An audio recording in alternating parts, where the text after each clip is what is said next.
Yeah, and again, take them back to review those myths that they maybe have more information to tackle at that point. So as Christine said, we've now finished, Thursday we'll be finished at Mowat, and we've done abatement. We're taking our first evaluation material to UFB for them to start their process.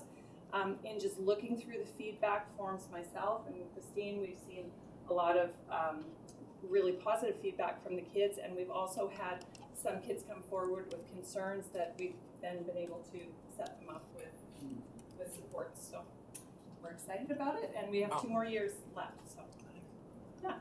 What a great partnership we have, and that's wonderful. Colleagues, any comments? Thank you. Being a member of the RJ board, I can just, if you've sat on the board, you realize how far-reaching RJ is in our schools and the great work they do and the great partnership we have. And so I just want to thank the RJ board and also our staff for taking advantage and using this resource, because we're looking more at, instead of punitive, we're looking for restorative actions in our school, and this is a great way to do that. And so like every committee or any board that runs on funding, there's only so much you can do with the dollars you have. And I know there's great opportunities coming for us, and you'll probably hear about that in the future, but it's just a great opportunity for RJ to expand and to grow in our community. And it's very exciting for me to be on there. So thank you very much. All right. Yes. So, listening to what you said about how all the schools would like you to come in, but you don't have the resources. First question is, was there an application process? How did you select the ones that you ended up choosing for the pilot? What was the process for that? Well, our contact has always been at the core building with Nathan, and So he recommended, kind of? I think he spoke to schools. To my knowledge, he just presented that these schools were definitely interested, and they've been so accommodating and so welcoming to us. Awesome. And so the follow-up to that is, so in the next year 2 and year 3, would you endeavor to use different schools the next times, or that? The plan is to continue the 3 years for these schools, and as Christine said, the one thing when we applied for the grant with the Vancouver Foundation is they're looking to us as part of the set things that we've said we'll do is to try and see about making this, allowing it to be replicated at other places or used more widely. That's what they're looking for when they granted this. So the intention always is to stay with the same schools for the whole 3 years of the program.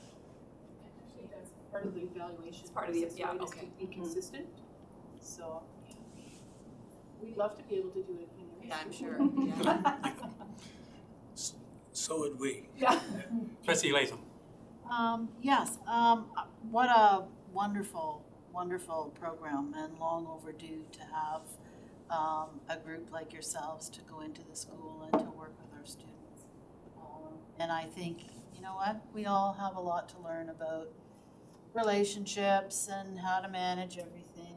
And so I really like just some of the ways that you highlighted how the program unfolds.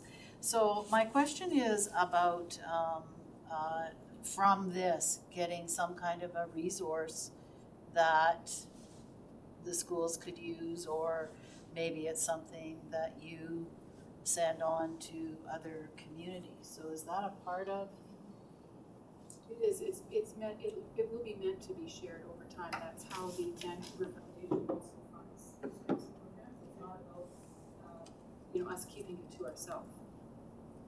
So there's some kind of a book or package? Yeah, that's being all of that's being developed now with UFE. Yeah. So as Kim's been showing with the modules, we've actually shown that already. And I think the other part is that when you go into schools with a program like this, it's so important that for those young people that need some help or assistance or whatever, that you have an avenue for them to seek out. So the fact that the students are giving feedback, and that UFE, this is really a wonderful project. So thank you very much. Yeah, Trustee Anderson. Just continuing on with that, can we have a sort of report even from the university or from you each year that may help us, rather than we have to wait for 3 years each year, that maybe it's reported back to us what you find, and maybe we can work on that from there. I'm sure we'll be seeing feedback from the evaluation process. And that report, We have to report back to the Vancouver Foundation Yes. yearly, so. Yes. Any others? All right. Well, thank you, Christine and Kim and John. All right, thank you. Fond memories of being the rep on the committee, and doggone it, everybody wants to be on that committee, so you're going to get lots of turnover. But thank you for your great work, and Not if I can help it. yeah, there we go. And you know what? It's just one more great partnership that we have with the community, and we appreciate your work with us. Thank you. All right. Appreciate the Okay. Okay, and it is snowing and slippery out there, so we have no problem if you were to sneak off. It's your choice, mind you, but Lou, you have to fill out the evaluation at the end of the meeting. yeah. That's right. All right. Okay, here we are at the part of there where we talk about education, and first up is our elementary progress report. I'll turn it over to the superintendent. Okay, so again, as a part of our the 4 pillars of our strategic plan, one of the key goals in the student success pillar relates to early learning.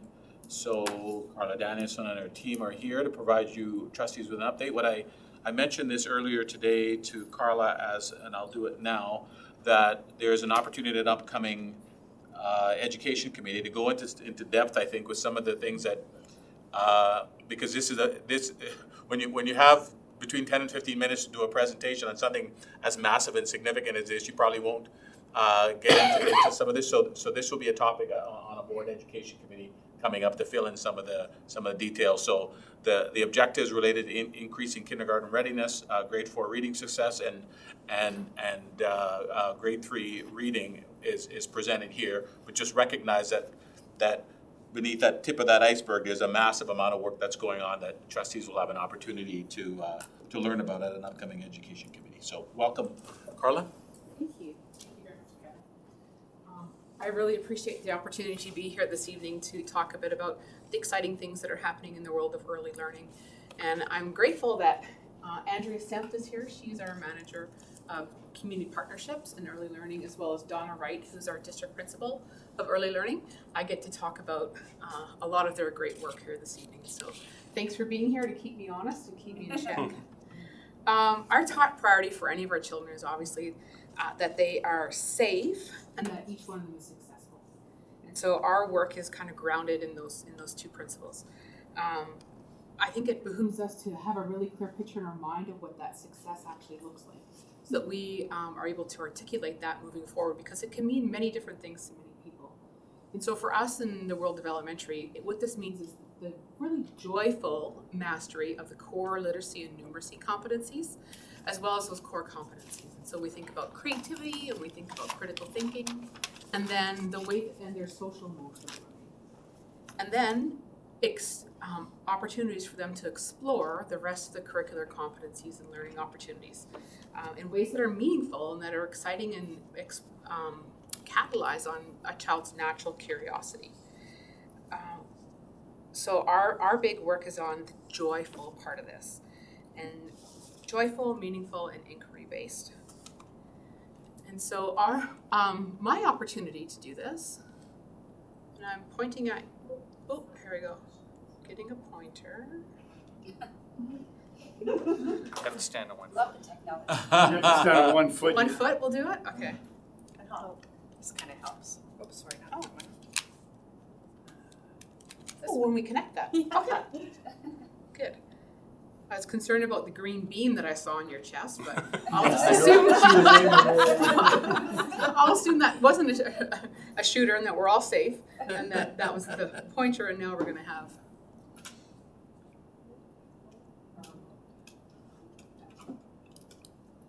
There it There we is. go. Hey. Hey, thank you. Magic. And so my access to actually where the really exciting work happens, or the joyful, really joyful piece where there's the young children and smiles and you can see the impact right away, is a little bit limited in this role. And so I have a theory of action around my work, that my work is largely through the principals and vice principals and them being able to demonstrate really high levels of leadership competencies in instructional leadership, but really in all facets of leadership. And that they'll have the tools and the resources necessary to engage their teachers in great learning communities. And from there, if the principals have those skills, tools, and resources, they'll be able to help each teacher demonstrate high levels of pedagogical mastery. So experts in instruction, creativity, identity, and connection with their students and with each other. That they'll have the resources as they facilitate and engage their classroom communities. And our student success piece of this is that each student will demonstrate high levels of joyful mastery of literacy, numeracy, and those core competencies. That they'll have the social emotional learning skills, they'll be creative, and they'll know who they are in an ever-changing and challenging place, and be connected to their school and to each other.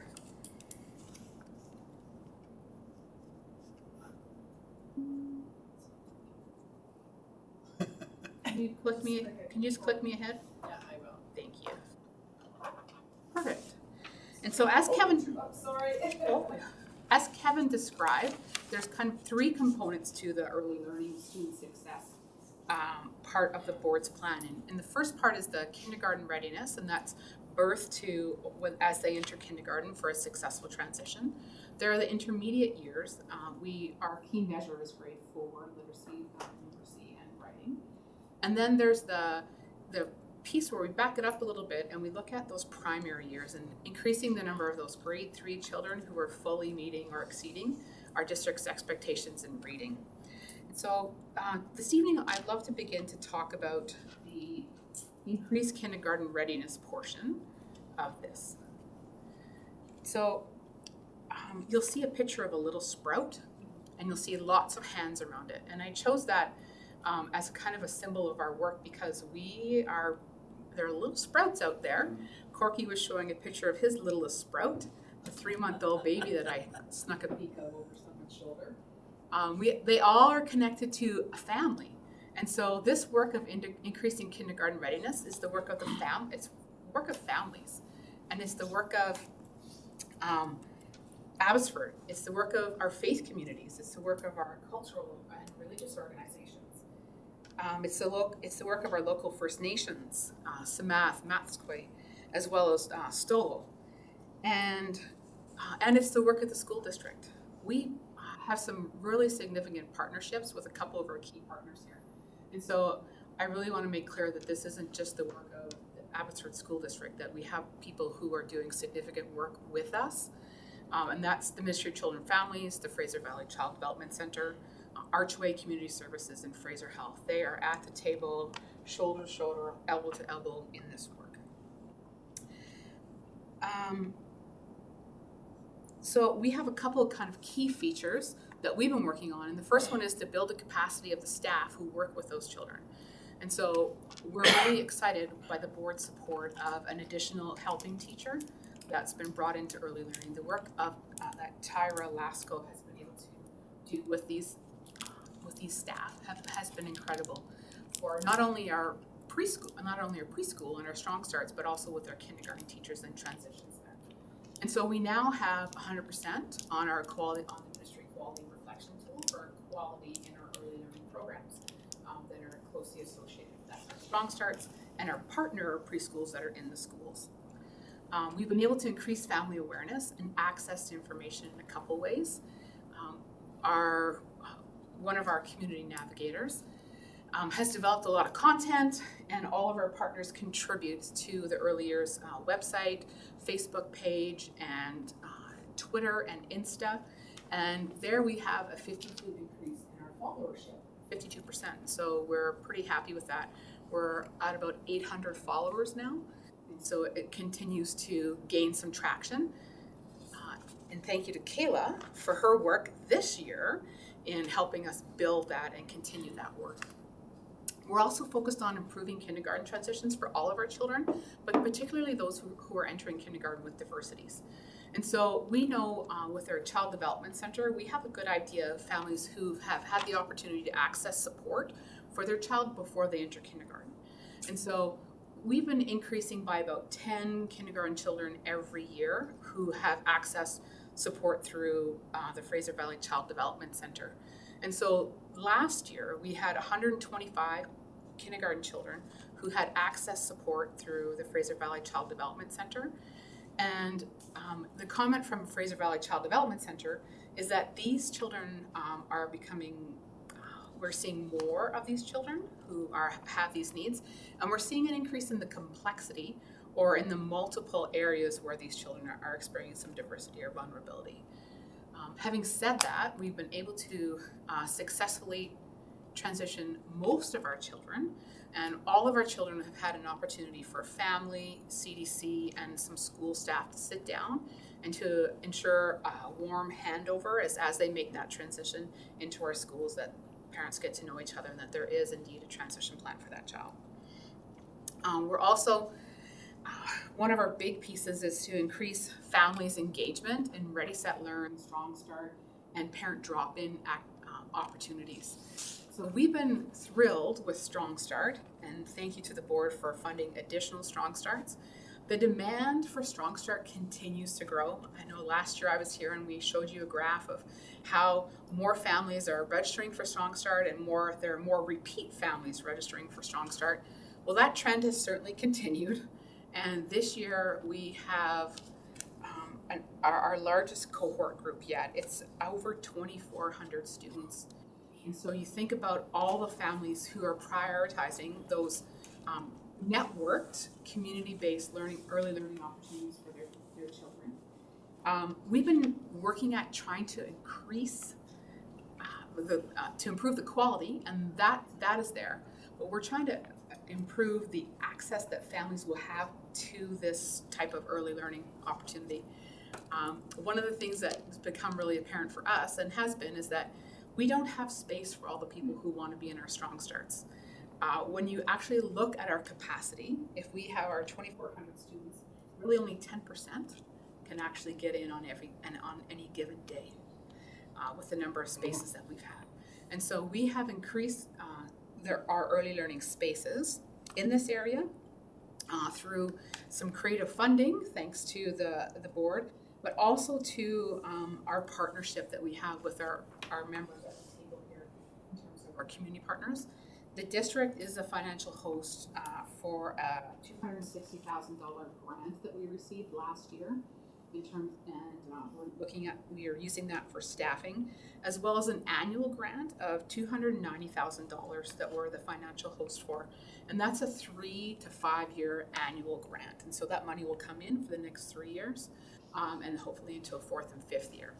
And that's being used to support things like more increased parent and talk drop-ins, designing some community navigator positions that are new within the school district. And those are intended to help families navigate the tricky world of early learning and accessing any kind of support. We have our West Side Navigator specifically, who has multiple languages that they can assist families with. Abby Dad's program, their subscribership has tripled, and there's still more demand there.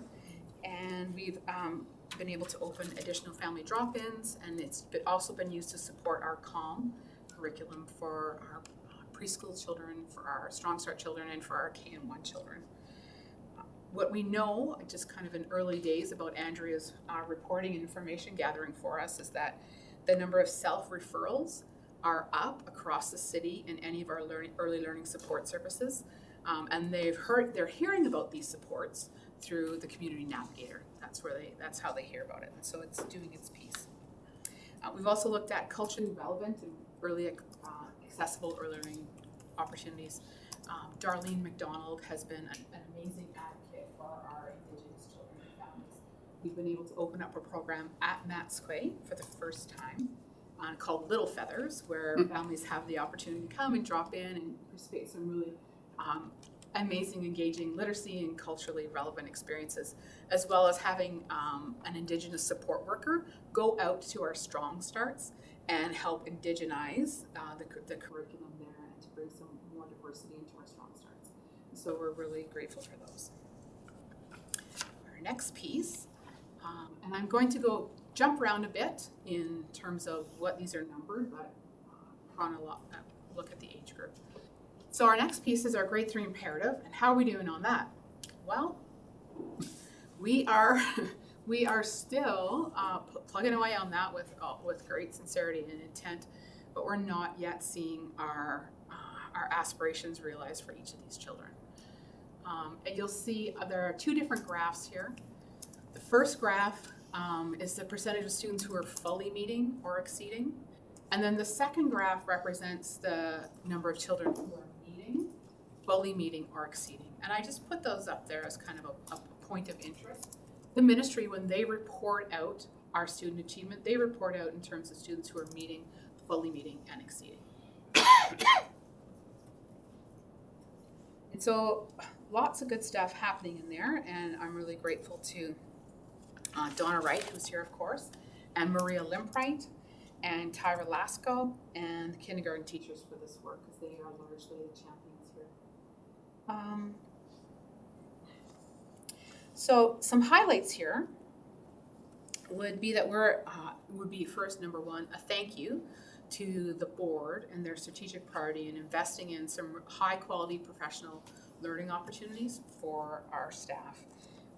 We've had the benefit of having Daily 5 Cafe with the 2 sisters here in our very own district, with over 300 primary teachers and a few intermediate and a few middle school teachers joining us in that learning, as well as Janet Moore here to talk about joyful literacy for those kindergarten, grade 1 and grade 2 students, so that we can put some worksheets on the shelf and get to playing fun and games with learning our early literacy skills. And then Donna and her team, I also want to thank them, because we know that high quality professional development is very important, and that's a start, but it's really no we can go to a conference, we can go to a workshop and learn, but what we really need is, and what our teachers are asking for, is ongoing support. And so the way that that's been designed, and the way that that's been interwoven with the other departments over at CORE, whether it's ELL or learning services or technology, through other initiatives like our changing results for strong readers, for striving readers, changing results for young readers, it's all interwoven, and so there are plenty of opportunities for teachers to continue to experience, try something new, try again, revise, and connect with their colleagues on that. Another strategy that we've worked on, and this is with Darlene McDonald through the Indigenous Center, is helping our Indigenous support workers assist with early literacy. And so they have been trained on the ongoing reinforcement. And so they're not teaching these literacy skills, but they're reinforcing through games and through teacher direction. And we've seen some really promising practices happen there. Next, we have an intervention that I'd like to talk about a little bit, is for students who have yet to meet their promise, we're being really specific and purposeful in knowing who those children are and what next 2 things they need to do to be able to progress along their literacy path. We're also being purposeful and specific in providing in-service opportunities and learning opportunities for our LSS staff. They're key partners in the school, and so we're changing the way that some of the services are delivered. You'll hear about push-in or co-teaching, where the expert teacher comes in and partners along with the classroom teacher.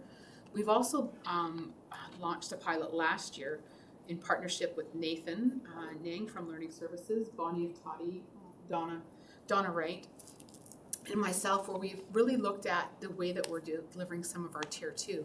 So we at one time would have had a learning and assessment center that would have students on a bus for a time in the morning at another school, on a bus back to their regular school, back to their neighborhood classroom, and in 2 different places, transportation, 2 different school systems, 2 different sets of teachers, which really worked well for some students but didn't work so well for other students. And so we've taken those literacy support teachers, those LMA center teachers, we've redesigned that actual role. And they now are working with our target schools. So in our schools where they have cohorts of students who are not yet, whose reading literacy practices are emerging, they go to those schools and they spend half the year with those schools working with key teachers where there are cohorts of students who are struggling. And so they do the ongoing support for the professional development and helping them change and adapt their practice in the classroom while giving those students with those needs additional support in the afternoon. And so it's a professional development, it's a network opportunity, and it's more direct intervention for all children, but also for those children with the greatest needs. So we have some promising results coming out of there and more expected to come.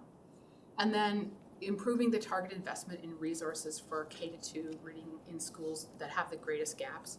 So for our target schools, we've been really grateful to receive additional support from the board.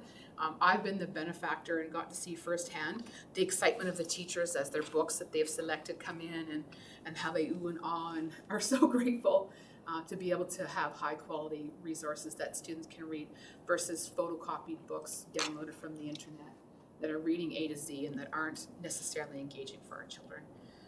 And so we continue to have that need. Next, we have our grade 4 students and their reading success. And you'll see kind of our trend across in the district. Just for your information, in the 2 years highlighted in yellow, that's the year that the assessment changed from our old way of doing our foundation, our FSA, our foundation skills assessment, where we would be done in the spring, kind of as a summative assessment compared to the standards for grade 4 literacy, numeracy, where they've revised the whole test and they now have it in the fall. And so we're kind of comparing two different things, but you'll get an idea of where our students are at, certainly. And you'll notice that there continues to be a gap for our indigenous children. So there's a lot of work that's similar happening in our intermediate classrooms as we want to make sure that as we prepare our grade 4 and grade 5 children to make that transition to middle school, that we have given them every opportunity to have all those basic literacy, numeracy, and core competency skills that they need to be able to move on successfully to middle school and beyond. And so we are, again, really focused on having those experiences include voice and choice for our students. We're using our model where we're networking teachers across the district. Our school structures have changed in terms of how we support students. And the system that we started in our earlier years with Cafe and Daily 5 is something that we've expanded to our intermediate years so that the children will experience success in a station-based, personalized literacy approach as they go from 1 to 3 and transitioning into 4 and 5. They have some of those same structures so that's not something that they continue doing what works and the way that their literacy instruction is personalized for them. In addition, Kaylee Rook is the person who largely leads this work here. She's been a real advocate and done a wonderful job helping our intermediate teachers focus on assessment. That's a high leverage piece for student learning is our teachers' ability to formatively assess their students, to communicate that with them, and to have a common language where they speak about student learning. And so they've used the Vernon class-wide assessment, and that's now becoming fairly standardized across our intermediate classrooms, which means that teachers can look at their groups of students and design intervention based on what the students actually need. So what are those next two things they need to learn? So is it about main idea and summary? Is it about inferring? Is it about recall? What is holding them back from being able to progress? And so that's been something that there's been a lot of work. So what have we learned? And where are we at now? Well, first of all, I'd like to thank the board again for their really tangible support. They've increased the district's capacity to be able to build expertise in our early years. So with our little sprouts and with our kindergarten grade 1 literacy intervention, with the addition of Tyra Lasco to the early years team, and for the supportive resources in grades 2 to 3. In terms of our little sprouts, we find that some families continue to struggle with isolation and lack of access to community support and to available spaces that they could go to in terms of early learning. Continued need for help with navigation.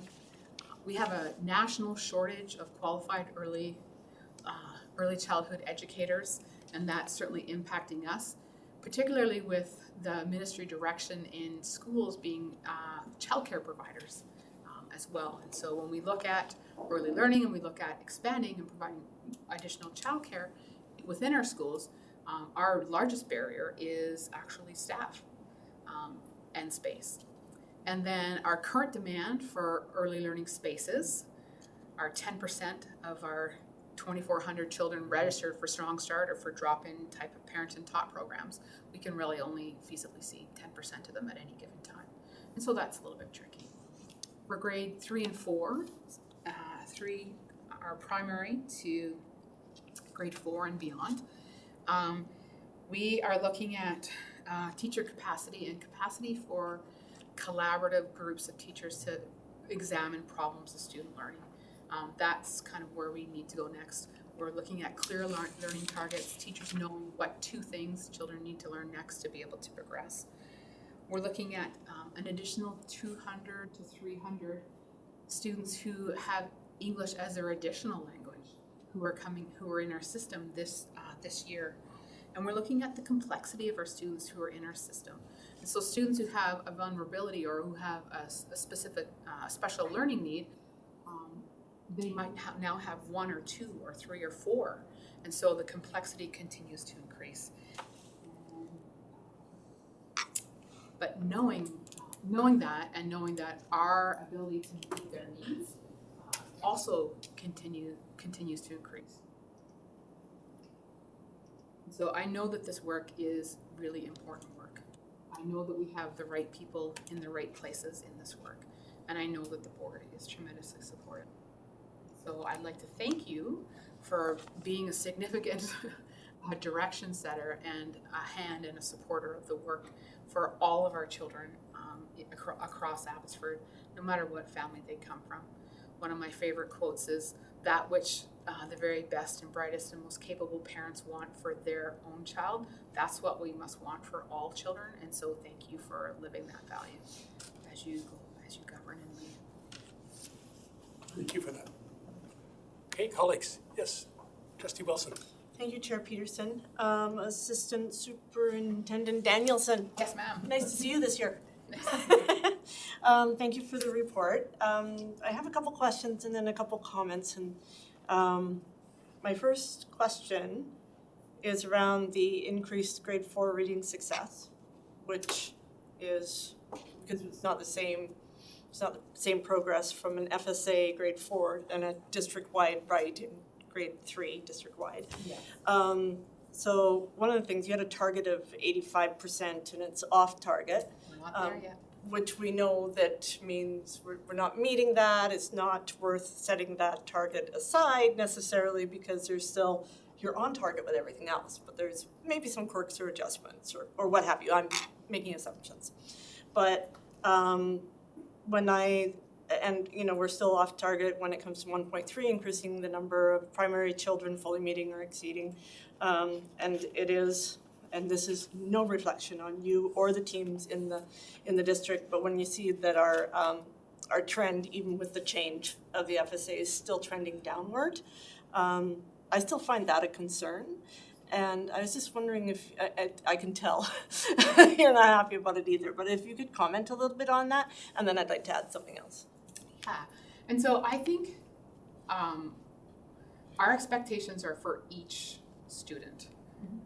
And so I and my team will not be satisfied until each student reaches that potential. And so that's kind of the first one. And so thank you for recognizing that. I think that the scope is huge of the work. And some of the things we have control over and some of the things we don't have control over. And so for us, I think I know that our best investments, our return on investments, happen in the early years. And as we support the early years, we'll see results for our intermediate students. So that's one thing. But I think for me, I haven't been a school principal and at some amazing school communities, I see the challenges in our schools are drastically different than what they were 20 years ago when I started, 10 years ago, even 5 years ago when I left school. The needs of our students and their complexity has increased, and we're hearing that from our Child Development Center. We'll hear that from our teachers. We'll hear that, and so, you know, right now we are obviously doing the best we can with what we have, and I'm grateful for that. But we still have more work to do, and the work gets more complex all the time. Thank you. So I could deliver some rather disappointing news, but I apologize in advance that I won't be moving the motion and I won't be supporting it either, because I think while all those great supports are wonderful and they're in place, they haven't achieved what you set out to Haven't achieve. achieved our goal yet. So I'm not going to be able to support that we're actually making the appropriate progress so far, because the one piece that is clearly really important here isn't the one that's being met. I think all the work that you've done to get this far can only be improved upon, and I have total confidence in the team, so that's not what my lack of supporting the motion will be about. I think you guys do fantastic work, but I did want to be fair and not have the capacity to explain to you what it is that I see from where I'm sitting. Well, I appreciate that you would have the conversation up front so that it's not a mystery to us when Trustee Wilson doesn't support the motion, so thank you for that. No problem. Others? Yes, Trustee Anderson. Well, I wonder if they could bring up strategies and action on there, because it would make it a little bit easier when I ask these questions. They should have it. Our report. On strategy, 1.11 or 1.2, increase family awareness and access to information on the importance of early years. What are your plans to go higher? So in terms of family access? Yes, family awareness and so on. What are your plans to go higher? Well, I think that's a great question, and I think it's probably connected to what Trustee Wilson's asking as well. Because for us, our plan would be to increase the quality of information that we put out and to increase our followership. But in terms of how can we increase parents' access to that, that's maxed out. Like, there just aren't opportunities for families to take advantage of the programs that we're offering because they're full, and the programs within the community are full. We have more and more parents who want to participate, but they just haven't been able to. Initially, it was about offering programs outside of the hours of school, and so we used to do Strong Start, and it was only within the hours of school. And now we have weekend drop, we have weekend programming, a number of things happening, and we have evenings and we have Saturday programming happening. And so we've hit the maximum of what we're able to do in terms of the programming that we offer. 1.14, what were your goals? I don't know if they can bring it bigger so you can read it, or can you read it? I can actually read it, thank you. Okay.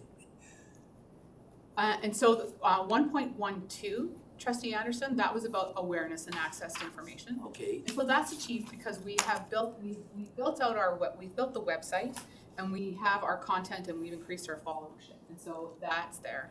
And then to increase family engagement, that's the piece where we've maxed out on. We have maxed out our ability and our current resources to be able to offer programming. Okay, 1.15. Yes. What was your target? It says achieve, but I don't know what your target Yeah, and so was. we're looking for to open 4 new opportunities for families. Okay. And so we've opened those different opportunities over on the west end and in Central and within our Indigenous community. And so those were kind of those 4 opportunities that we've opened. And then we have enriched our other early learning, our Strong Start and our preschool, by bringing in the Indigenous content and by bringing in additional support. Now, 1.2, what are you doing now to reach your target here, 1.2? It says off target. Right. And so the strategies are that continue, and then we're being more specific in terms of the schools that we're looking at. And so for us to look at 30 elementary schools across the system and getting practice to change in 30 schools all at one time is incredibly challenging. And so we're picking our target schools where we're intervening first. The other piece to your insightful questions, or the other answer to that, has to do with things take time. And so for us to, I get really, really impatient, and Kevin was trying to coach me through some of my impatience today, and I thank him for that. I'm very impatient with this because I see kids in schools, and I know that there are 2 or 3 children in those classes that aren't able to fully take advantage of all the opportunities that they should be able to if they don't have those core skills. But I also know that it takes time to change teacher practice, and it takes time to change school culture, and it takes time to build leadership capacity. And so all those things aren't things that we can change quickly. And our investment isn't something that it's not one and done, it's continuing. So for example, last year you may remember that we talked about there were 160 teachers that were in new positions in our elementary schools last year as we started the year. Well, that number's only increased this year. And so we think of the number of new teachers in elementary who have 1 year or 2 years in their position. That's a high percentage of teachers who are new in their role. Now they're bringing amazing strengths into the classroom, and we're grateful for that. But it isn't always in terms of teaching literacy. Most of our university programs don't have a full credit course on teaching children reading. They have a week that they'll focus on this, or they'll have a course where they focus on assessment. But on the very basic thing that we expect our teachers to be able to do, this is not something that they spend a semester learning. And so it behooves us to then, number one, work with the universities to draw that to their attention and to have this ongoing conversation with them. But number two, to be able to provide that support to teachers who enter our system without, we think, are key competencies. They haven't had the opportunity to learn those yet. You're doing a great job. I will leave it at that. I had more, but I'll leave it. I think you're done now, Phil. No, I'm not. I had more. Sorry. Trustee Pauls. Share some airtime with us. I want to roll back to talking about the early literacy program and the Strong Starts that you started with in the beginning, and know that we were kind of forerunners with the pilot projects when the ministry came out, and they really looked at us because we were one of the only districts that was actually tracking our data over time when they were looking to see if this was going to be effective. And I remember, Kevin, correct me if I'm wrong, was it 2016 that they came and did an interview with us about our data because we were the only ones that had 2 or 3 years worth of data? And our feedback to them was about the resourcing of it. We didn't have space issues at the time. Obviously now we have space issues, but you've cited 2 grants, and I want to know if anything came back to us out of the fact that we were so diligent with what we had, with what the ministry gave us. Plus, they were stunned when they found out we were operating 2 additional ones that we were footing the bill for out of that. And I see you and your staff have done just a brilliant job of creating more opportunities in each of those spaces, the evening sessions, weekends even, just amazing work and doubling the capacity since 2014. Is that what you said? 100% increase since 2014? Yeah.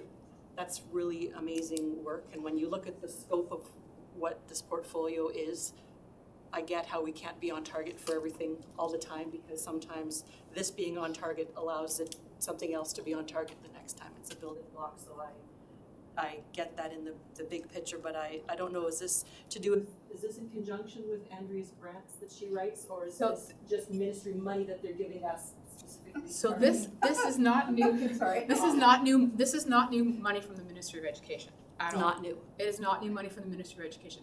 It's new money from the Ministry of Children and Families. And so at one point, this early learning money would have gone to the Ministry of Children and Families, and they would have contracted out, and they would have hired staff, and they would have hired executive staff, and then they would have hired on the ground staff to be able to implement some of these programs. And so we've worked with the financial hosts of this with our early learning table, but because of the work that's happening in our community, and because of us saying, well, actually, the way that you're structuring this and the way that you're governing it is creating a barrier for us to be able to do the work. And because of the reputation of the board and the community and the work that we have done, we've multiplied whatever has come to us, we've multiplied and we've increased the impact of that. And so they've restructured how they do that, and now they've eliminated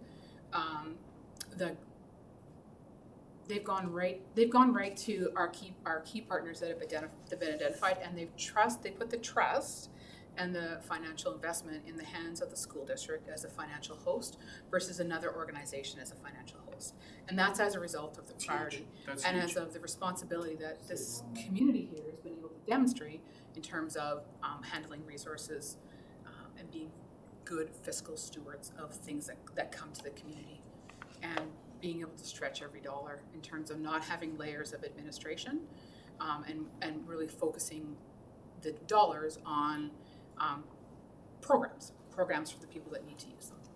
So just to clarify so that I have it straight, this is because we've applied and won the bid, not because this is just allocated to us. So No. this isn't a given over time necessarily that it's going to continue. You may have to bid or compete for it again. So this is almost a $300 investment that the Ministry of Children and Families has put into the governance of the school district to work in partnership with their community in addressing the common goals that we have around early learning. And so right now it's a given that it's for 3 years, and it's a possibility of extending over 5 years, but that's a significant investment that isn't necessarily education dollars, it's MCFD and Ministry of the Early Years dollars that is into our system.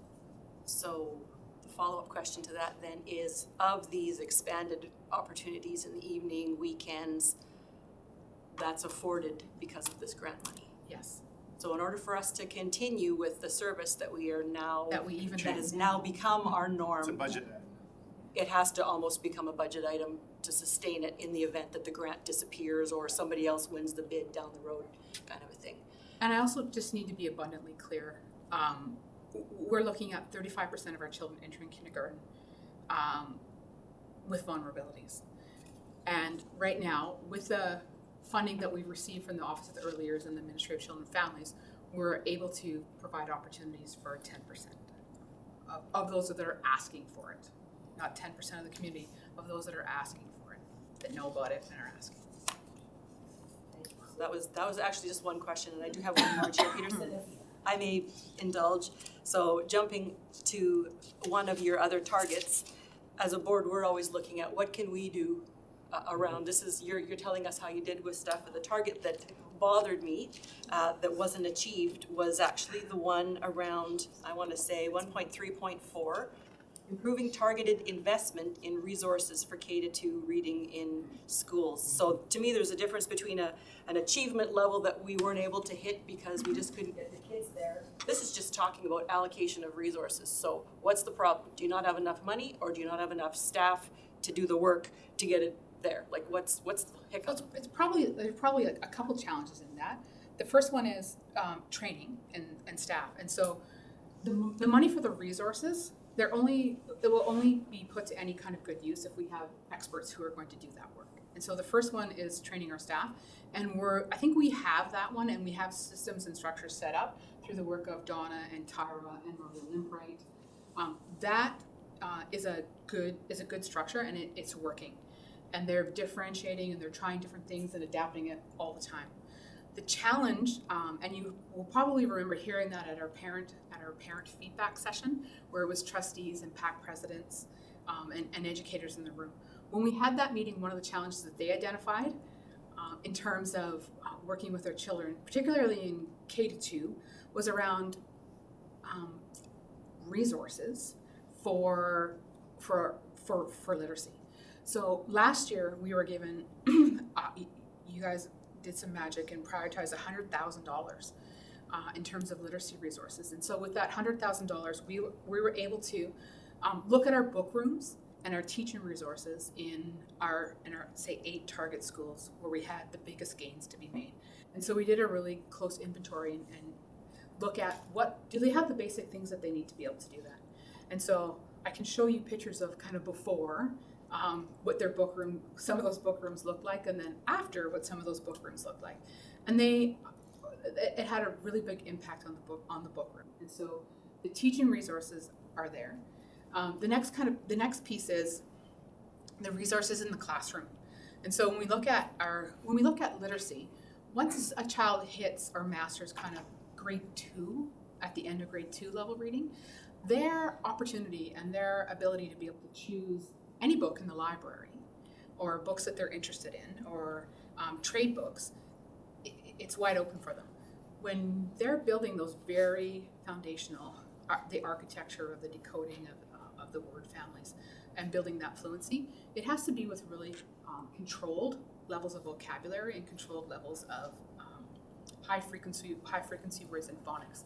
And so school libraries don't have the books that kids at that level need to practice, that they need to read for practice, that are within their zone of proximal development. They have books for pleasure, like fun books on dinosaurs that they can read and look at the text and key features, but in terms of building their reading practices within the zone of proximal development, they don't have those in the library. They don't actually have them in the classrooms either. Classrooms don't come equipped with those things. So classroom teachers build their collection over time for their classroom libraries, and schools support as they can.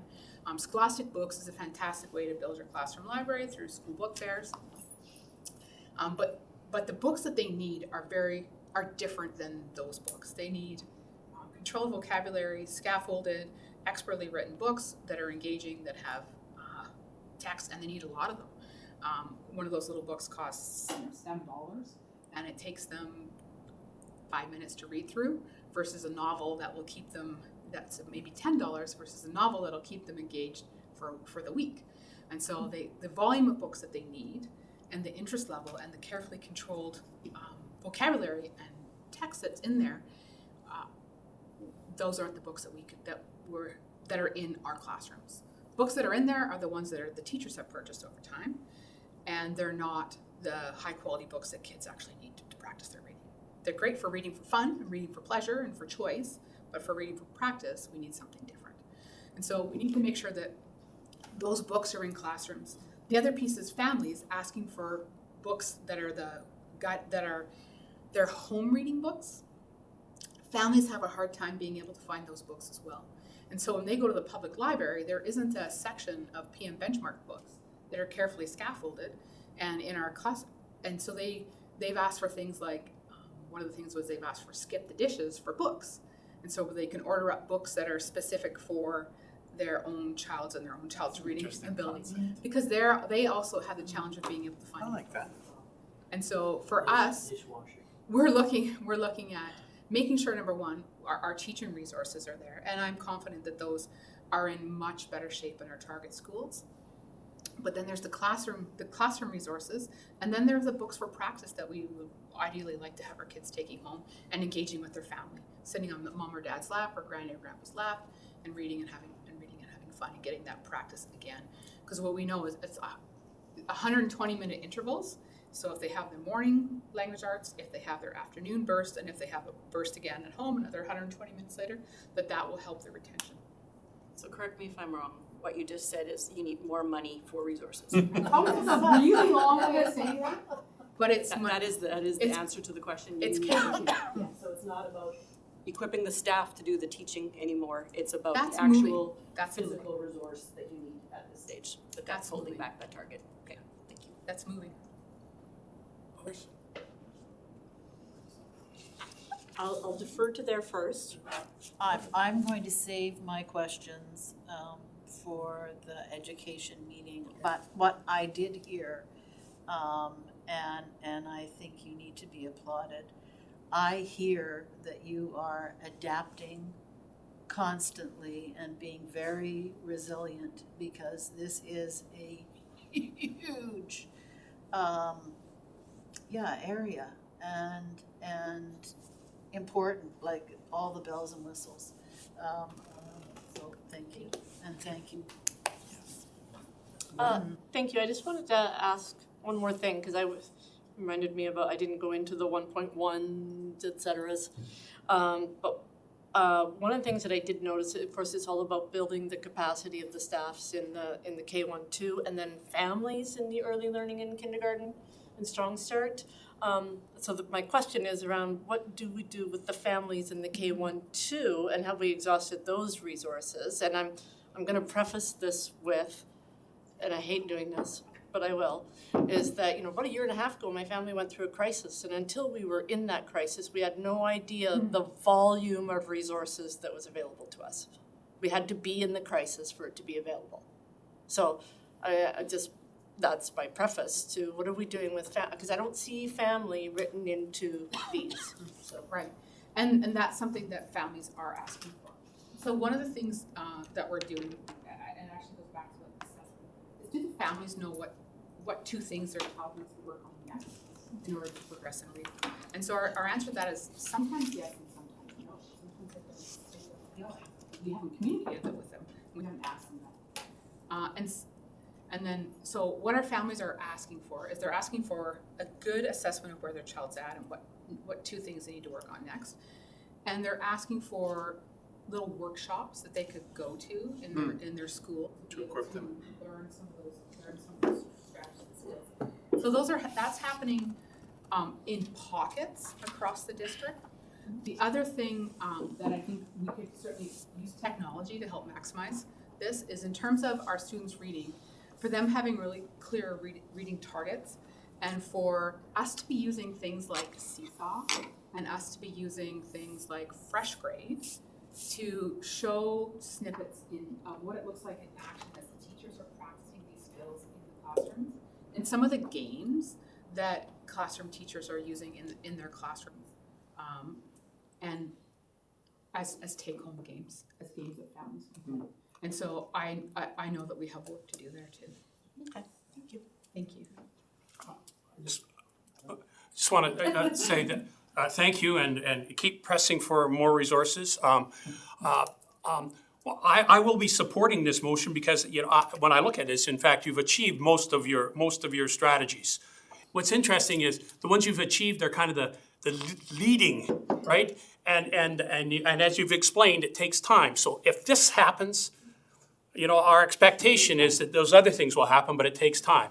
Now, I would say in 5 years, if you come to me and we'd still not see some improvement in reading and so on, then we'd say you probably have the wrong strategies in those other areas. So, but I will be supporting it because, in fact, I think you've met most of the strategy goals. Thank you. We're striving. You took the words out of my mouth because I'll just pick one example of. I think trustees were aware that we had 5 LNA centers here, and we had to be okay with letting go of that as an intervention for kids who weren't meeting their targets, and take the risk of having literacy support teachers work directly in the classroom with those kids as well as their teachers. So that was one of the things that we did last year. That is a massive undertaking. That is going to take time in terms of the relationship, the trust. I sat at North Pop recently and sat with a literacy support teacher along with a group of 4 teachers that she was working with, and it was evident to me about the impact it had on their practice and the kids who were struggling, and I've seen this in and around the district. So it is for that reason that I made the recommendation, because moving this system forward in terms of building teacher capacity, building practice, there's been tremendous success in this in a whole bunch of ways, a whole bunch of fires lit, and over time you will begin to see the benefit of that. So that's part of the reason why you would see that, because underneath, I think you used the term leading measure, underneath that are a tremendous number of successes which point to the possibility of greater success going forward, notwithstanding, I think, some of the points that you brought up about resourcing issues at, and one of the things I want to be able to bring to your attention is some evidence about the target schools that you referenced that we are working more specifically with, because there's a greater percentage of the kids that we're concerned about at those schools, and we need to bring our very, very best to support those schools to be more successful. So, Trustee? So I guess my question is, I'm just going back, and I mean, we are literally in many ways educating and training the teachers that have come to us. And so how can we, as a board, help those school systems that are producing the teachers to make sure that they, I mean, my goodness, if a child can't read, and if a teacher gets how much time? Sometimes it's a week. Therein lies our predicament. it's one of the responsibilities I think we have as a system. We need to reflect right? that back to the Right? post-secondary educations, that is a gap that's missing. I mean, for generalist teachers, it is. You would find teachers who work in specialist positions will get far more, but you're right? We have an expectation that the generalist teacher would know more than that, and it's something that we certainly need to do to kind of get them ready. Okay, I second it. okay. Better hurry up, because it's really coming down. Trustee on side Anderson? there. Really coming down. And I guess the length of time in discussion was probably reflective of the importance of this, so that's good, and I thank you, colleagues, for, okay, so, Thank you for engaging with me. All right. For supporting the Thank work you. done. waiting for a few more to, You guys better leave now, otherwise you might not get out of it. So We're camping overnight. So I'll preface the next one by saying that you will note that this is an information item, because I made the decision after some discussion with Dr. McKay that given some of the, and he'll explain it to you, that the task of pulling information, at least the information that we wanted from middle schools across the system might sound easy when it comes off your tongue, but the actual doing of it is a little bit more tricky. So this will come as an information report, and we'll try to bring back the progress when we actually nail down within our data dashboard our ability to pull this information. So welcome, and I'll turn it over to you. Thanks very much. Oh, I'm doing this. I can be. And I'm aiming it where? Here? She'll move it for you. Oh, you're gonna move for me? Yeah. Even better. Awesome. Thank you. Batteries. Okay, so I thought I'd start my presentation this evening with a little bit of context. So we have 8 middle schools, and each, the typical middle school is designed to accommodate 600 students. Our largest is just over 700, and our smallest, Asia Sumas, is just under 200. Approximately 4,200, 4,300 students, 1,400 per grade. And we have approximately 10% of our students who are Indigenous. However, if you look at the chart on the right-hand side, so that shows our demographic by school for our Indigenous students, and you just look at the top 2. So Abbey Middle has got 118, and Abbey Traditional has 1. And then, falls out from there. So, the average doesn't apply obviously to all of the schools, but gives you a sense of where we're at, and we have roughly 460 Indigenous students at middle schools. Okay. So now to look at context a little bit through an equity lens. Now we strive to provide similar experiences for all students, regardless of their background or where they live. And we have approximately 11% of our middle school students who have a special education designation, 11%. However, 29%, almost 3 times as many, of our Indigenous students are designated as special education. So just let that sink in for a second. 3 times as many.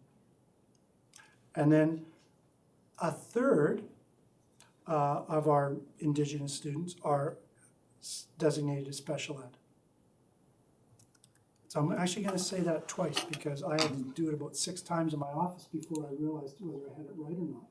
So not only is a third of our special ed students Indigenous, but a third of our Indigenous students are special ed, because the total numbers sort of almost are bang on, 474 to 458. Wow. So when we're trying to deal with that, and you'll hear me talk about equity a little bit as we're going along here. Roughly 8% of our students are in French immersion, but 4% of Indigenous students are in French immersion. Half. Less than 1% are in traditional, as you saw. However, 14% are in integrated arts. So kind of a That fits. interesting, That fits. what? That fits, but Okay. That makes sense to me. So in terms of my role, a progressive workforce is certainly the foundation of the strategic plan. That's how we started all. And my role is really to build the capacity of the principals and vice principals in terms of values, knowledge, and skills. Because they certainly need a pretty sophisticated set of skills to successfully lead an exemplary middle school. And I've always believed that leadership is a values-based proposition. And certainly we start every August with my expectations. We kind of have the same agenda, or at least the beginning part of it, for a little while. And I even issue, very similar to a prime minister issuing mandate letters to their cabinet ministers, I talk about I am not surprised. we talk about their mandate and what the expectations are, and we'll do what's best for kids. And we talk about our Indigenous students and how we have a moral obligation to make up some ground there. Those folks have been hard done by. And certainly we've put a fair bit of effort recently into the data dashboards, and I'll talk at length about that. But certainly I believe that awareness leads to meaningful change, that you cannot expect to change unless you're aware of it. So certainly we provide support and accountability. So we're very fortunate to be able to give every principal and vice principal a coach, and we certainly are unbelievably fortunate to have 2 retired superintendents and 2 retired district principals as our coaches. I mean, I affectionately call them my dream team. They are just fantastic.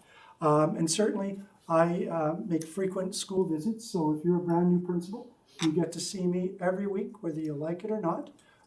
So that's, within reason, 39 weeks of the year, and there might be the odd week when, something like this is happening, or I'm out of town or something, but they get a weekly visit, and everybody else gets to see me every other week. And something unique to the middle schools in terms of accountability is that the principals and vice principals are kind of voluntold, but they share their personal growth plans with their colleagues. So every month we designate a school, and they start by sharing their school improvement plan with their colleagues, and then the principal will share their personal growth plan. The vice principal shares their personal growth plan, and then their colleagues provide feedback and suggestions and recommendations, and sometimes some critical friend feedback, which is great to see because it's a very tight, supportive group, and people feel very, I think, safe there. But certainly, there's no 2 ways about it. That's an accountability feature that's very unique to the middle school. So in terms of our particular goals, we're looking at increasing numeracy and reading with a real focus on our Indigenous students, and to try to address it through the strategy of increasing our attendance. Now, we're doing well. However, I have very high expectations, and if we're going to be a world-class school district, certainly, after completing 2 master's degrees and a doctorate, I can't help but hear my statistics professors whispering in my ear about data reliability, data validity, And after lots of thought and some conversations with Kevin, I've moved some things from on target to waiting, and I'll explain that in a moment, until I'm confident that the data is absolutely accurate. I just feel that we're doing well, and you'll see that in the FSAs, but for our local data, there's just a little bit of too many moving pieces for me to be comfortable to come to you publicly and say, yeah, for sure we're there, and I will stake my reputation on it. So historically, we've looked at the grade 8 report card data and the grade 7 FSA data. Now, some of the challenges we've had is, as you can see there on the slide, we've gone from, sort of a 7-point scale to a 4-point scale where we're using letter grades, and suddenly we're not using letter grades. And because it's not a direct correlation, it's not like you're, changing, dollars into pounds or something, not quite sure, and probably, to be fair, the teachers might not be sure how we're going to assess kids in terms of do the two match up as they have done historically. Certainly there's a new curriculum that's now structured around competencies, a completely different focus, requiring a completely different assessment than what we've done historically. Last January, I spoke to you about the frustrations we've had with naming conventions, where, in my mind, I'm thinking we've got just Mathematics 8 for everything. Well, no, of course, we discovered when you look carefully now, you've got Mathematics 8, and then you've got, Wilson-Math 8, and then you've got Math 8-Anderson and Division 1 Math. It just is, there's probably 28 different titles. Now, we addressed it a year ago, but of course, when we're doing this a year behind, and it started in September, when I'm telling you in January, it's too late. So we fixed it for this year coming up, but not for the year gone by. And then just to make it all complete, we've moved from Power BI data dashboard, which has a whole different set of data buckets, so to speak, and the way it's built, to a new one that's EdPlan Insight. So to be candid, I'm relatively confident we're certainly on the right track, and I think we're making decent progress. But I want to be able to look you in the eye and say, yeah, for sure, it's there. Okay. So in terms of grade 8, so this would be our report card data. We're seem to be doing okay, particularly in math. English, not really wild about English. Now, a hesitation I have is that when I looked at report card data before and letter grades and things, if I had a concern, it was that lots of kids were getting A's and B's. And not that I'd expect a bell curve, but certainly maybe not as skewed to one end as it should be. So the math kind of lines up with where I think it has been historically. English is lower. Now, that could be maybe the performance isn't as good. Maybe we've slid backwards a little bit, as you were pointing out previously. Or it could simply be it's a new system. Could be, the move from letter grades to no letter grades, a new curriculum. Not really, definitively don't know right now. I need to do a little bit more digging. Now, when we look at our Indigenous students, same sort of thing. Now, where I am confident but concerned is that we're using the same measures as we are for all the students, and there's a 20-point gap between Indigenous students and non-Indigenous. That's just flat out not acceptable, right? At some point, they need to be performing on par with the non-Indigenous students, but when you're 20 points behind to begin with and 30% of your students are designated special ed, it's going to take some work to kind of move ahead. So in terms of our FSA data, typically we are equal to or above the provincial average, and that's true for all students, as well as our Indigenous students compared to Indigenous students provincially. And particularly noteworthy, as I mentioned last year, is that we're getting these results equal to or greater than the province and we have a participation rate that's fully 20% higher than the provincial average. So this slide here would indicate to you our students, Indigenous students, compared to the provincial average. And as you just run your eye down, you can see it's 20%, in some cases 25% higher. So, you know, we're basically having all of our kids write the FSAs, whereas in the case for the rest of the province, well, I'm not going to say it's their best kids or an all-star team, but certainly when a bunch of them are not writing it, that's you're not comparing apples to oranges, right? And certainly kudos to you to stick to your guns to have us write the FSAs. So now some strategies and projects that we've been working on and continue to work on. First of all, I've got to say we've got a great data analyst in June Kim working over at ITC. Guy's brilliant and knows data and the dashboards and things, and he's just a fabulous gentleman to work with. So we've transitioned from Power BI, which we used for the last couple of years, into something called EdPlan Insight. And the notion of changing data dashboards is with Power BI, we couldn't get the teachers to upload the data, just simply that's not how it was structured. So the must-have instructions from the superintendent was when we're selecting a data dashboard, it had to have the capability of having teachers being able to upload data into it so that they could use it right away, because essentially the whole purpose of collecting data is not to put it in a binder and put it on a shelf and report out to you once a year. It needs to be used on a regular basis by teachers, by principals, by vice principals, to guide our practice, to inform our instruction. That's the whole purpose of using that. So that's why we've changed. So we've, it's caught us in mid-stride, but we'll sort of figure it out. Certainly we've been focusing on our Indigenous students with our Indigenous champions. So under the leadership of Nick Cochran and Scott Peters and Tyler Horner, they've been working in conjunction with Darlene down at the Indigenous Department. And they've been doing some great stuff, providing some training and support. And this year, something new that we're doing is we're taking all of our grade 6 kids to the Longhouse in Mission for a field trip. So that's just now underway, so that's going well. In terms of common assessment, we're now getting tantalizingly close.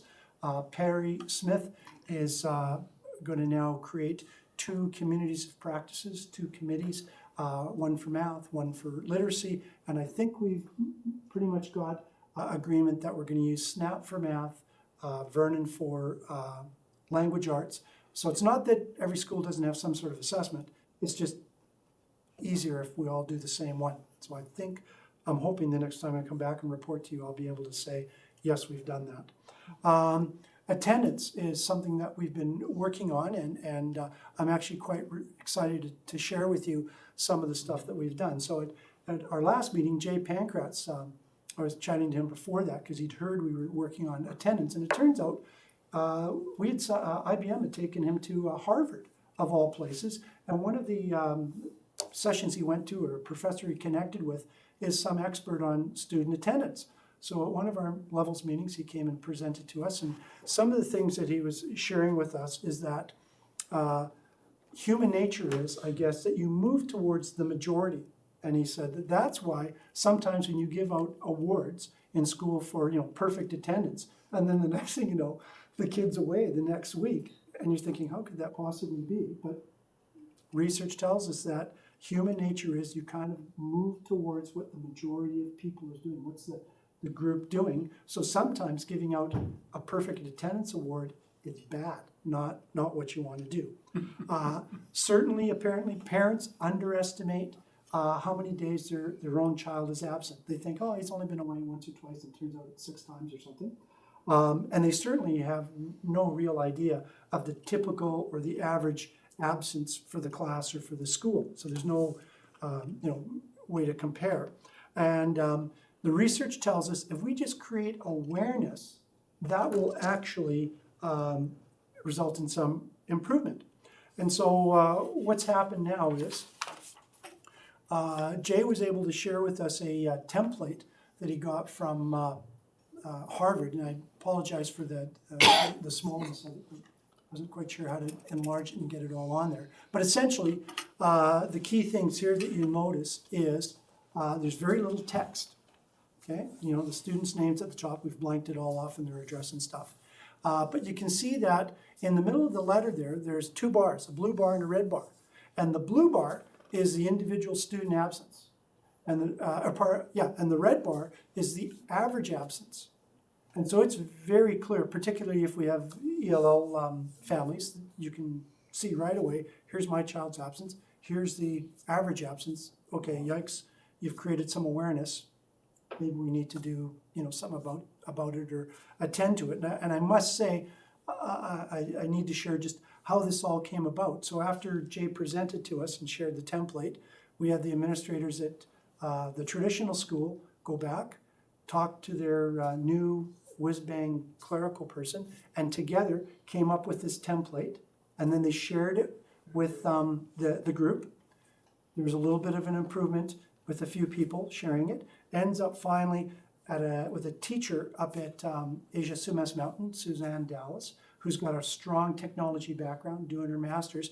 And what started off as a great template, but pretty labor intensive, because you can just imagine trying to get the average for the bar and then the individual one and make whatever number of letters you need to make, 10 or 20 or 25 or whatever. Well, somehow she's able to sort of automate it, whether it's by mail merge or pulling something off of an Excel spreadsheet. Not quite sure how she's done it, but just that whole notion of by working collaboratively, working in their tight network, that attitude, rising tide lifts all boats, right? There is no issue of, well, it's my idea or I'm not sharing it or whatever. So I've got to give kudos to them. So that's not to say that we're not without our challenges.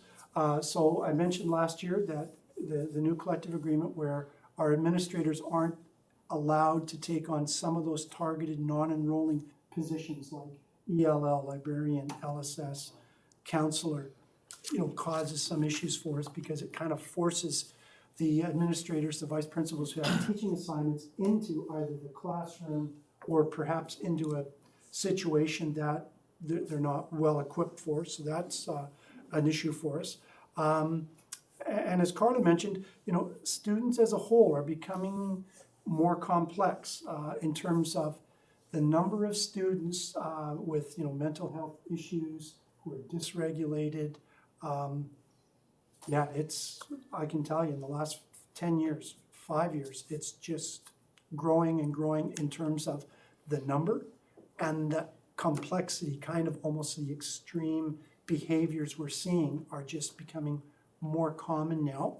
I've already mentioned precision of data and the whole equity piece. If you take nothing away from my presentation this evening, I hope it's the notion of equity, equity, equity. We have that moral obligation to try to address that. I mean, it's very clear whether I think the data is absolutely perfect yet or not, it's close enough for us to have confidence that there's way too big a gap between our Indigenous students and our non-Indigenous students. Their absences are higher. How do you explain only 4% in French immersion, less than 1% in traditional? A third of them being in special education. I think I shared with you previously the vast overrepresentation of Indigenous students in terms of conduct or discipline. When you're looking at 10% of the population, you'd think 10% of our discipline instances would be involving Indigenous kids. Well, aside of ATMS, which has one child, we're way overrepresented. Now, I can't think of a single principal or vice principal in middle school that I would ever dream is prejudiced or unfair. That speaks to me of institutional bias, institutional inequity.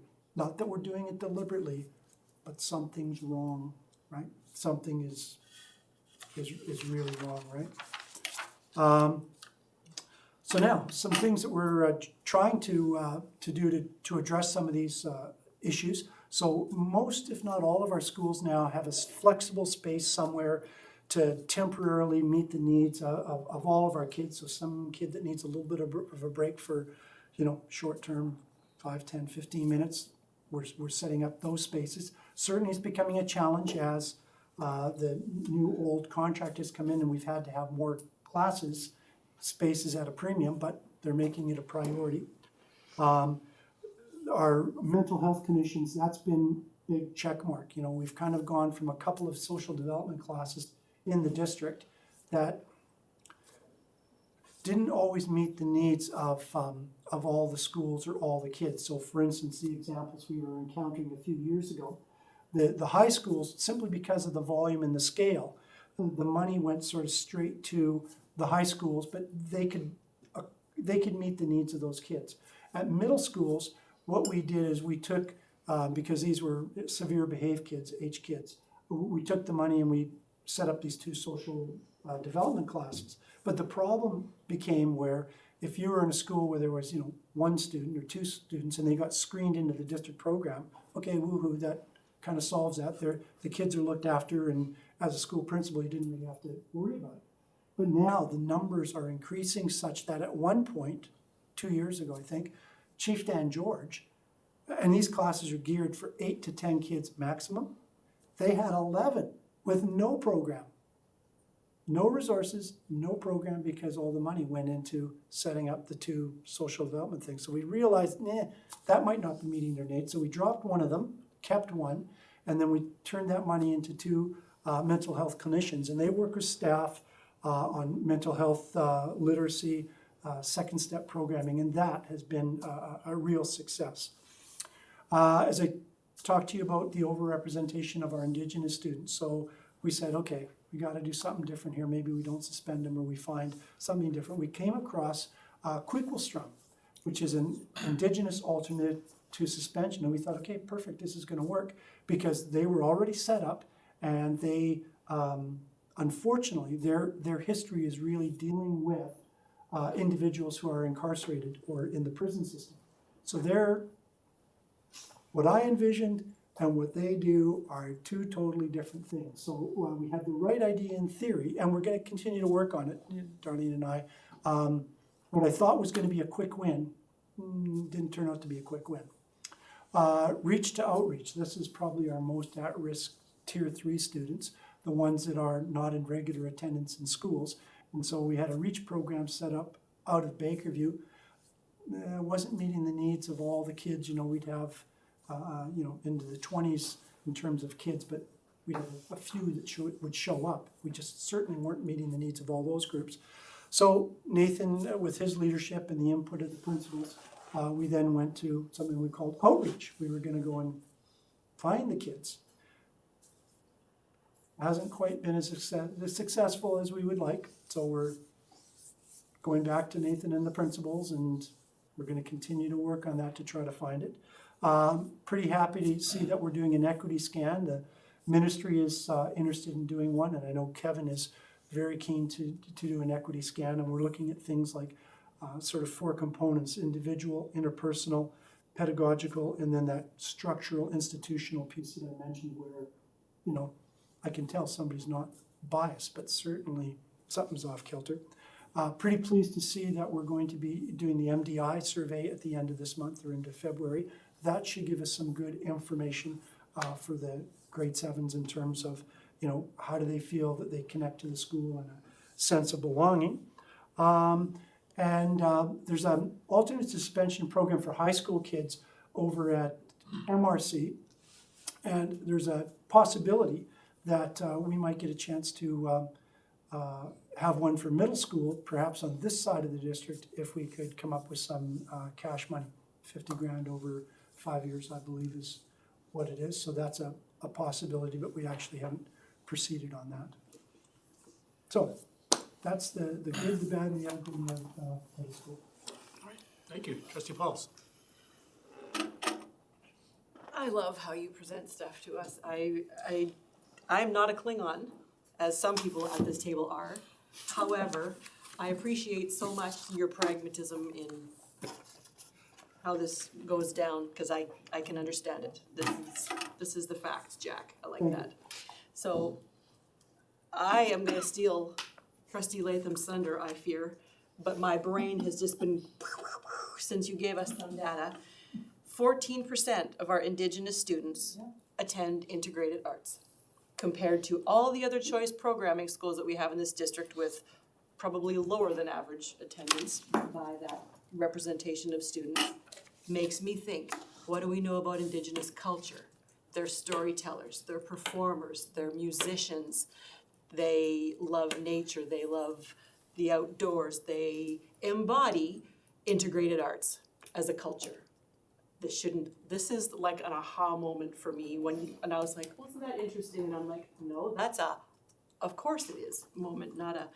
So how much have we done to explore the difference between the achievement and the issues of those kids at the integrated arts program in terms of their service delivery and their outcomes and their behavior and all of these things versus the students that are in mainstream programming in terms of how well it suits their learning style compared to other educational environments we have them in? We haven't yet, but we absolutely will once we get the data dashboard up and running. Because the That power will of be that- fascinating. Oh yeah, because I think it'll be telling. the power of that is we can easily click on some, it's hard for me when I'm just talking here, click on some filters and it just filters all the information to allow you to easily do it. And that's the power of it, because then you create the awareness, which then allows you to take some intentional steps to try to address concerns, right? But that's the That looks power like of the an data. opportunity to me, just that piece of data 100%. right there. would be 100%. An opportunity for us to learn something about those kids and what works for them that we maybe missed the boat on. Oh, it's, I mean, I think back to, I think it was, Freddie was still on the Indigenous Advisory Committee, and this was just a matter of months ago. And at one of the meetings, somebody asked how many Métis students we had, I think is what it was. And I was able to go to our data analyst and say, you know, I know in the data dashboard you created for me, you showed me Aboriginal and non-Aboriginal. Like, do you happen to know, are they Métis and Inuit and whatever? He says, well, of course. And he goes away, and like half an hour later, I now have a new filter, and I can now click on this filter, and it'll tell me on reserve, off reserve, the specific band. And so now I know that we actually have Inuit students in our district. We had 28 Métis students at Asia Northpop. Yeah. 28. That's got to be the highest number in any elementary school anywhere by far. Yeah, so we have like 9 or 11 Inuit students. I would have said 0, but yeah, so we have the ability, but it's now just tantalizingly close. We're not quite there yet, but I'm pretty confident we're like on the right track. Awesome. Thank you. Trustee Wilson. Thank you for the report, Dr. McKay. I just want to, I'm not sure if you were in the room in December or not when I asked the question, or maybe it was in November, but to Perry Smith, about can we discern how many of our Indigenous kids are the ones who require learning support services, et cetera, right? Like disaggregating the data just a little bit more. So I'm appreciating that we're starting on that path. Same answer as with Rhonda, that having a data dashboard will allow us to do that, because the Royal We, June Kim, would create these filters, and you're now able to do that, whereas before it would have been, it's like trying to put a man on the moon with a slide rule versus a Cray computer. And to continue with that thought, because you look at, there's 11% that are declare their Aboriginal descent of some kind, and then you've got this number that are ELL, and then you've got this number that need LSS, and you're scaffolding them instead of understanding what those aggregates really look like, and they're not really like 39% of the district, and then 61% are just, your average Joe kid. So now we get a better understanding of what that actually looks like in a depth kind of way, right? Yeah. So I still think it's something that's really important that I'd like to see from elementary and middle and secondary about those numbers. I think it's something that we could do a little bit more with once we understand how those actually interconnect to each other versus how they are Information separate. is power. Thank you. Trustee So Latham. could I just ask about the MDI survey Yes. and what that is? It's the, you guys use the early years, Yes, right? it's a version of the early development instrument we use for primary kids. This is a middle development instrument. Okay, so does it give us a broader perspective of our students? Yes, oh, yeah. So it's not, because How they're feeling, and et sort of cetera. goes Yeah, back to earlier today. I really believe that we're not capturing the whole student. So yes, there's the literacy, the numeracy, the scores, but you know, that's really only a part of our students. We need to know that our students want to go to school. Like, what makes them want to go to school? What are the aspects, what are the things, the programs, the people that are there that are gonna pull them in and keep them there? And hopefully this survey will address some of So- that connection and the sense of belonging and ask those kinds of questions. Exactly, yeah, but I think even beyond that, there are other programs and things that our students are involved in. And so there, how do we collect that data? How do we do that qualitative, quantitative, and find a balance? Because when the middle school kids were here at the last board meeting, I think, or a couple of board meetings ago, one of the things they talked about, because Paul Lilly was here,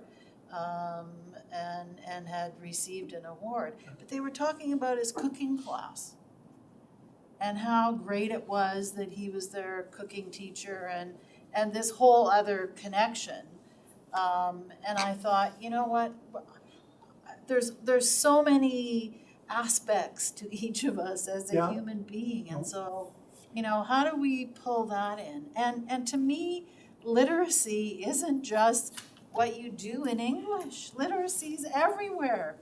Mathematics should be everywhere in all of our courses. And I think that's really what the revised curriculum is trying to tell us. Yeah, I don't disagree. I don't disagree. And I'm trying to wrap my head around, okay, we do have data, that we collect, and it's important data, but how do we show the whole, student? And maybe that will unlock some of our questions about attendance. You know, what is it that will help our kids keep wanting to go to that place? There are those of us who love public education. We're banging the drum constantly for public education. And somehow, you know, we have to capture that. And I love your picture. that was for you. Thank Yeah. you. I'll defer to the strategy master, but at least I would give you credit in that, unlike a purely corporate business board, I mean, you do bring kids in. I mean, that's sort of your anecdotal, where it's not just me up here talking head, you know, giving you facts and figures and stuff like that. So, but it is difficult when you've got a really comprehensive school and his child is all well-rounded, and we're trying to get it into a soundbite that we can manage, right? And not 100 points of data. I guess I want a bigger soundbite. Anyway, thank you very much. I'm going to respond to that and say, stay tuned, everybody, to the input we're going to be seeking for our upgraded strategic plan, and exactly that kind of thing where we want students to be a big part of that input. Other comments? Yes, Trustee Ryan. Just on being the numbers guy a little bit. Yep. The grade 7 FSAs and the grade 8, can we sort of compare the last year grade 7 FSAs to current year's grade 8 numbers that we are showing internally? Or does the new, whatever the new marking system is, developing, emerging, extending, can we compare that to into FSA somehow? So If you were talking to one of my stats professors from my postgrad, they would say no. However, was it 2 years ago, the FSA changed and changed their markers, but I think they left the same number of, is it 4, 3? So it's still the 4-point scale. 4-point scale. Okay. Yes. And really, the intent of the FSA is to measure students' achievement relative to the curricular competencies and content. And so theoretically, it should be measuring the same thing, but whether it is or not. So my question is, when we have these two systems or grading systems Yeah. going simultaneously, how do we sort of, being the layman on the board, how do we figure out which is where are the students, quote unquote? I mean, there's been enough change. I mean, just simply going from letter grades to no letter grades. Well, of course, that is Right so there in 2 years is a problem, right? In 2 years' time, how do we figure that out? Oh, well, at least by then, we'll have some, I'll say, trend data. So we'll have some years in a row, regardless of what the label is, whether it's a B or emerging, you're going to be able to get some trend data. Then you can, pick some targets, for instance. But the way it is now, I mean, it's very difficult to do that, and you're not purely comparing apples to apples. Certainly, I would advocate different measures, so it's not just single point of failure, right? That you want to be able to say, okay, does this measure reinforce this measure? And does this measure reinforce that measure? And if they come up sort of similar, okay, then we're probably more confident that that's a true reflection of the performance. Because right now, if you look at both of them, I know they're different. It's the same year, different batch. But if we compare last year to current year, last year grade 7 FSA to current year report card, when the two systems kind of go on the same 4-point scales, Well, we should see a trend. What I can certainly leave you with, FSA compared to the province, we're doing really well, particularly with a 20% higher participation, for sure. At the same time, we have better do something about our Indigenous students. There is no doubt that that's the target. I can tell you the target there. Make it the same as non-Indigenous. Fair enough. That's easy, right? Regardless of what That's- instrument you're using, right? Yeah. So there's a target. So I'm confident, but I like to be perfect. We all like to be perfect. Well, thank you, Dr. No, McGann. thank you. Thank you very much. Thank you for your great work Thank you very much. and your passion around it and your steadfastness Well, I'll around it. leave you with one request.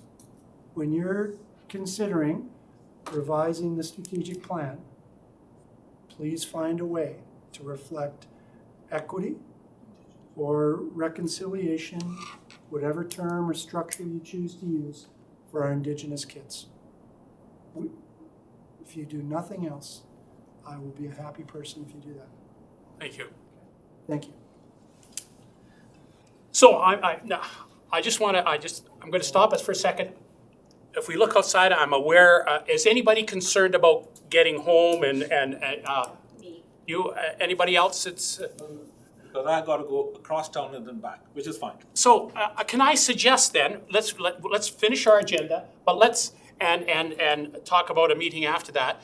But let's pick up the pace, and if we even if we have to cut ourselves short, with the understanding that we can always come back to something that we think is important that we've missed. So I'm going to ask us to pick up the pace, and I'm going to maybe get people to keep comments short. Here we go. Not talk. Not talk. Okay. All right. Board authority authorized courses. Trustees, you're very familiar with this process. You had this presented to you at Education Committee around the burgeoning area of cybersecurity, and that we're developing this course for students in grade 11. And the course, as you see, is called BA Palo Alto Digital Applications 11. Under ministerial policy, it requires the board to approve these, and then they go into the provincial repository. But this is one of the ways that we're going to kickstart this particular course for students. And I think that we referenced to you in Education Committee that we are doing this along with 4 other districts as well. So Move to moved. approve. Okay, I Moving can't, it along. okay, yeah, Approved only, can I take this course? yeah, We can all use okay, this so, course. We can all, all right. Who did the moving and the shaking? I did the Wilson and Newfeld. Good. Perfect. All right, Thank you. okay, question period. We are at our first No question. questions, let's go next. Yeah, question period. Just kidding. no questions? I'm kidding. I'm Phil, kidding. can you vote? And in fact, if you do have something, please send it to me and I'll make sure that you'll get a response, okay? Budget. Okay, we're turning over to Secretary Treasurer Bellistek for the next chunk. All right, you've got the staff report in front of you. It just shows our recalculated operating grant for 2019-20. It's around $800,000 less than expected, and that's basically because our enrollment was 83 students fewer than expected in the budget. It's still 9 students higher than last year, actual, but it's 83 students below our budget projections, and that's an FTE number as well, keep in mind. Outside of that, the Classroom Enhancement Fund is $2.4 million more than we had initially budgeted in our preliminary budget, and all of these numbers will come forward at I believe our next meeting when the amended budget comes forward. Question. So you're projecting 83 students. Are the actual students that maybe went somewhere else, and if they did, where did they go? I think it's more in the additional FTE number than headcount. Okay. Okay, thank you. That's your right. Question, the unique geographic factors. Yeah. That, is it where the transportation costs or the money Unique kinda geographic falls factors is in the, kind of falls in, the if you look down transportation on, cost? it's part of that $2.7 million amount. The whole, or No. is it? Well, it's unique geographic factors is one number now. There is no transportation amount. No, I know that. The So previous transportation amount was does that- 1.9 million. The previous, does that fall in here? Yes. Okay. Fair enough. Thank you. Okay, an information item, so thank you. Transportation review. So I've given you a report on the feedback we received through Thought Exchange on the transportation review, 477 comments from around 1,000 people that participated in the process. Around, I think it's about 17,000 items were starred, so really good participation. The next public meeting in regard to transportation review is in a couple of weeks on the 27th. And at that meeting, we're going to review this feedback, review the themes, the high-level kind of themes that emerged, talk about what criteria will be considered in if decisions or if changes may be made to your policy, and then sort of outlines some potential options. So things like fee increases, like what things are on the table for potential changes, and looking at priority levels of service and things like that, just so that people are aware. But I think the next meeting where people who participated in the review or even in the first meeting can look at all of the feedback that you've received and start to look at what themes are most important to us in terms of the public's viewpoint. So looking forward to the next meeting. We had a good turnout last time, and I think just the volume of turnout speaks to a lot of interest in this. Trustee Wilson. Thank you. Through the chair to the Secretary Treasurer. The next meeting on January 27th says a review of board criteria statements. Can you remind me where those are? We haven't drafted your criteria statements yet, so Oh. it's going to be reviewing not so much the potential criteria statements. So when we look at that list of things in the staff report that says what will influence choices, and you start to look at cost, walk limits, student safety, demand for extracurricular transportation, walk limits, those are the kind of things that generally will be part of criteria. Looking at which things are important to people that are participating in the meeting will be that process. That's what we're talking about. Okay, so we're not actually reviewing any board criteria. We're No. looking at what could potentially Yes. be what the board may consider. So I think that statement's just, Yeah. maybe if we could adjust that would be helpful, especially because I didn't understand it, so thank you. Okay, so more to come on this at our meeting, and then we have some heavy work to do in taking that feedback and and developing our priorities and then coming up with something. All right. The next one is a review of policies 2, 3, 4, and 5. And what I'd like to suggest, Chair Peterson, is that if there were a couple of trustees that would like to sit down and spend an hour, hour and a half going through these 4 policies, that would be something we could present prior or at the next meeting. But if we could do it before the next meeting, that might expedite some of the discussion. Thoughts on that? I mean, we did say that we would we'd look at an ad hoc, since we don't have policy as a committee anymore, that we look at an ad hoc committee to look at and bring recommendations back. So are we, how do we feel about that? I mean, that's something you said we'd do, so I guess let's do it. How many, what's a good number? A couple people, I think, eh? Or it gets 2, 3, yeah. 3? Okay, who's interested? Okay, all right. Trustee Wilson, Trustee Anderson, Trustee Latham? Okay. Good. And you know, that's probably something that we'll do coming forward, right? Because we have, you know, a timeline for addressing all our policy each year. So if we do it that way, because sometimes we spend more time in debate on things that take us maybe easier pass through a committee. Policy 7. So also Policy 7 was discussed at our last Finance Facilities Committee. I've presented some recommended changes that were suggested. Some of them were suggested, some have been incorporated, some have not been incorporated. I think that if we're going to have a meeting with, if we can get 3 people together to discuss that, it might be best. I found one more change just for consistency where we make a reference to the board, and we should actually be making reference to trustees in the current Policy 7. So it might be better if we could just refer this policy back to that committee work and bring that forward at this Policy 7 at the next meeting as well. Move to table it. Okay. Move to table, okay. All right. All right, we got a committee, so that's probably, we can do that. All right. All right. Great. No trustee announcements. Point out, was 4.5 minutes. 4.5 minutes, that's. Oh, look at it coming out. Now, if anybody feels undervalued in their, in being able to express things on this, let's bring it forward again, because, but there's a reason why we're kind of sneaking through this stuff. Okay. I just have a question on the Policy 7. This is as a result of my notice of motion, or is this a result of, because there was one change brought prior? I just want to know where the notice of motion now sits.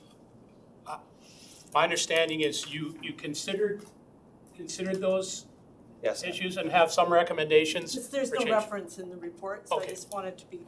Yeah, no, I think that the notice of motion came and we dealt with it at Finance Committee, and so the recommended changes are outlined in here as a result of the discussion of Finance Committee. Okay, just so that we know that I guess what I'm asking, because it was a notice of motion in a public meeting, that it came back as a reference to the notice of motion that was provided at a public meeting, is, I guess, what I'm referencing. Yep. Doesn't need, I know you're asking Yep, me to be understand. quick, but I'm No, understand. trying. So if we could just, perhaps when it does come back again, is that there's at least a reference that there was a notice of motion for further change? Yep, correct. That's all yes. I'm asking. Okay, thank you Thank for you. that. Yes. And Okay, I think, another question period? Thank you. And again, if you really did have some questions, please email me and we'll make sure that we provide a response to that. Okay, we are then adjourned with the understanding that we have to come back and do a little more work. Okay, thank you for sticking it out, folks. Drive safely. Thank you